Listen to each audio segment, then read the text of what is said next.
You all, मी आहे मृणाली आणि स्वागत आहे तुमचं आजच्या ब्रँड न्यू व्हिडिओमध्ये. तर आजचा व्लॉग डेडिकेटेड आहे माझ्या मम्मी आणि पप्पाच्या ॲनिव्हर्सरीसाठी. तर आजचा दिवस आमच्यासाठी खूप खास आहे, कारण आज मम्मी पप्पांच्या आयुष्यातला आणखी एक सुंदर टप्पा पूर्ण झाला आहे, त्यांची ॲनिव्हर्सरी.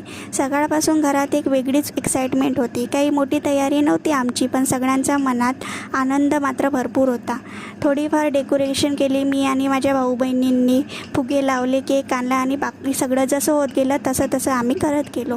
खरं तर ॲनिव्हर्सरी म्हणजे फक्त केक कट करणं किंवा फोटो काढणं नाही, तर इतकी वर्ष एकमेकांची साथ देणं, त्यांच्या हॅप्पी आणि सॅड मोमेंटमध्ये एकत्र उभं राहणं आणि फॅमिलीसाठी सतत मेहनत घेणं, एफर्ट्स घेणं, हे सगळं सेलिब्रेट करण्याचा दिवस असतो. मम्मी आणि पप्पांकडे बघितलं की एक गोष्ट नक्की शिकायला मिळते.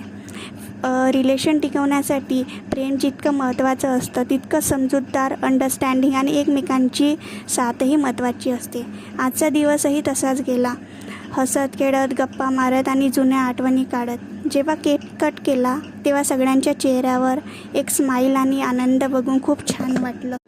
अशा मोमेंटमध्ये कॅमेरा सगळं कॅप्चर करतो, पण त्या मोमेंटमधल्या भावना शब्दांमध्ये सांगणं खरंच कठीण असतं. कधीकधी वाटतं आयुष्यातलं सर्वात सुंदर आठवणी या अशाच साध्या आणि छोट्या मोमेंटमधून तयार होतात.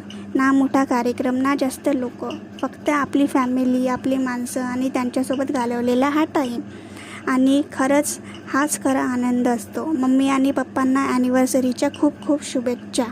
तुमचं प्रेम, तुमची साथ आणि तुमचं हसणं असंच कायम राहो आणि आम्हाला नेहमी तुमच्यासोबत असे सुंदर आयुष्य साजरे करता यावेत. तर आजचा मिनी ॲनिव्हर्सरी व्लॉग तुम्हाला कसा वाटला कमेंटमध्ये नक्की सांगा. आणि जर तुम्हाला हा व्हिडिओ आवडला असणार तर मला फॉलो करायला नक्की विसरू नका. See you in next blog. Till then stay happy and keep smiling.